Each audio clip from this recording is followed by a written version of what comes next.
looking at whomever was talking. "Am I right? Win, am I right?" Greg said to his friend with a laugh as he punched the other boy in the arm, punched him hard. Win Graham didn't answer. Greg didn't care. "You're moving," Greg said. "How could you tell?" I asked.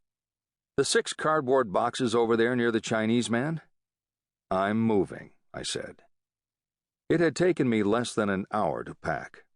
I lived in the adjacent room, a small office space, and I owned almost nothing. We were sitting in the reception room, which had a desk, 3 chairs, and 4 small paintings on the wall. That was it. My friend Ames McKinney would be by later to pick up the desk, the boxes, the TV with a built-in video player, and the knee-high bookcase. "They're tearing this building down," said Greg. He grinned. He was easily amused. He punched Win Graham in the arm again. "Why do you keep punching him?" I asked. "We're kidding. He punches me sometimes." Win gave a half-hearted tap to the arm of Greg Ledgerman. "Am I right? They're tearing the building down?" "Yes." "You have another place for your office?" asked Greg. "Yes." "The Dairy Queen used to be right out there," said Greg. "Yes," I said. "They should tear down banks and put up DQs," Greg said. I agreed, but didn't say so. He didn't seem to need anyone agreeing with him about anything. Victor Wu stirred in the corner and rolled toward the wall. "Mind my asking who that is?" asked Greg. "Victor Wu." "And what's he doing sleeping on the floor of your office?" "He walked in one afternoon," I said. "Why?" "He killed my wife in Chicago. He feels guilty and depressed." "You're kidding, right?" asked Greg. "No," I said. "Wow," said Greg. I called out, "Don't punch him."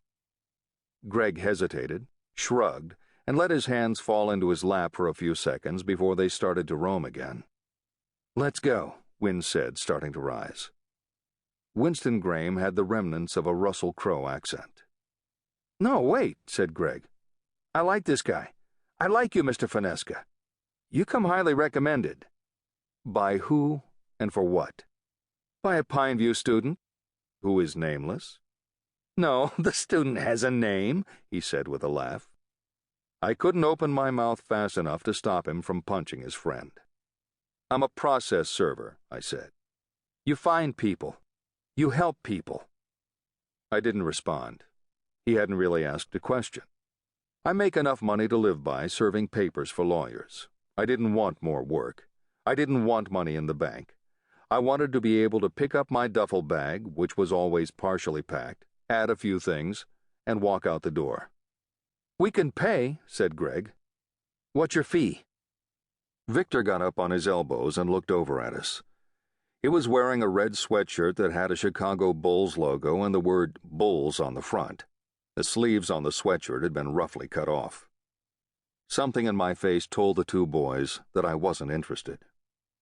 "You can listen," said Greg, starting to rise, changing his mind and sitting again. 10 minutes. 5 minutes. "What's your problem?" I asked. "Ronnie Jarrell is in jail. Juvenile. He's 17. They say he murdered a crazy old man. He didn't. The police aren't even looking for anyone else." Win Graham adjusted his glasses again and glanced at Victor. "Okay," said Greg. "We want you to find someone. The person who killed Philip Horvecki." I'd read about the murder of Philip Horvecki in the Herald Tribune a few days before. He'd been beaten to death in his home. Horvecki was one of the Sarasota super-rich.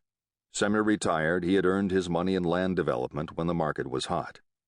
He was involved in local politics and had run without success for everything from property appraiser and tax collector to city council, and his causes were many. His latest cause was something called Bright Futures, a program to provide financial aid to high school students going to a Florida college or university. Horvecki wanted the program abolished. He didn't want to pay for people's college education.